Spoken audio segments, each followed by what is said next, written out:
The Battle of Kontum, fought between April and June 1972, was one of the most critical engagements of the North Vietnamese Eastern Offensive, a massive, three-pronged assault launched by the People's Army of Vietnam, PAVN, also known as the North Vietnamese Army, NVA, against South Vietnam.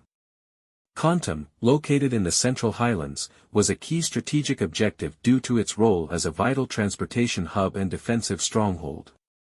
If the city fell, it would open the highlands to further communist advances and place South Vietnamese forces in the region at risk of total collapse. The NVA committed significant forces to the battle, including the 320th Infantry Division, elements of the 2nd and 3rd Divisions, and independent regiments, supported by a formidable array of Soviet-made armor, heavy artillery, and anti-aircraft units. Their objective was to isolate and overwhelm the Army of the Republic of Vietnam, ARVN, garrison through a combination of encirclement, artillery barrages, and tank-supported assaults. The offensive against Kontum began in earnest in early April 1972, following the NVA's successful assaults on other key locations, including the provincial capital of An Loc and the northern city of Quang Tri. To reach Kontum, North Vietnamese forces focused on cutting off key supply routes, particularly Route 14, which linked Kontum with the southern highlands and served as the primary resupply corridor for the defenders.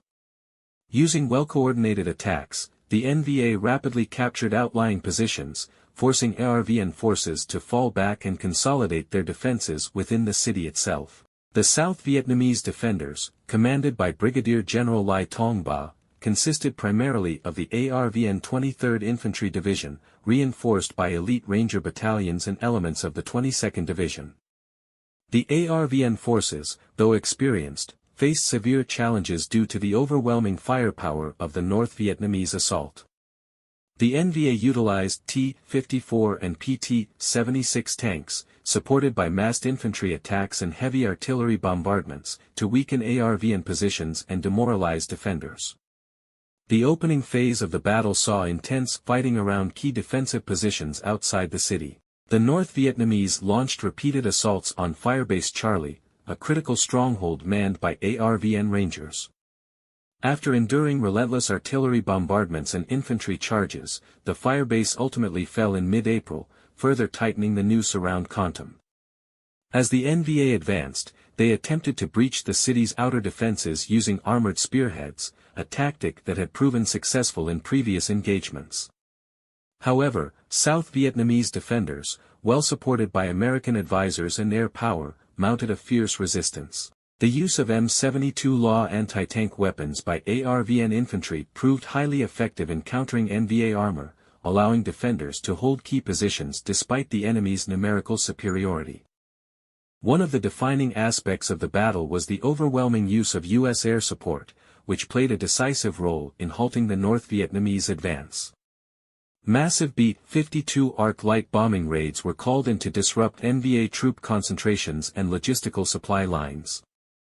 These strikes, often conducted in waves, inflicted devastating casualties on communist forces and significantly weakened their ability to sustain prolonged assaults.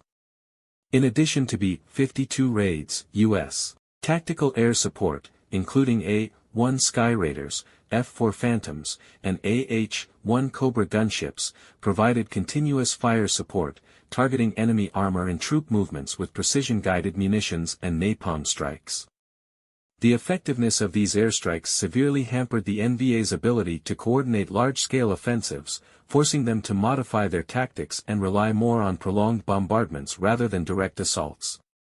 By late May, the battle had reached its climax. Despite early successes in breaching the city's defenses, the NVA began to suffer from heavy attrition due to relentless South Vietnamese resistance and continued American air superiority. ARVN counterattacks, bolstered by newly deployed reinforcements and effective tactical coordination, began reclaiming lost ground. One of the most notable engagements occurred when South Vietnamese tank units, equipped with M41 Walker Bulldog light tanks and M48 Patton tanks, launched a successful armored counterattack against NVA forces attempting to penetrate the heart of the city. The battle devolved into intense urban combat, with South Vietnamese troops fighting street by street to repel the North Vietnamese intruders. By early June, it became clear that the NVA's offensive had stalled.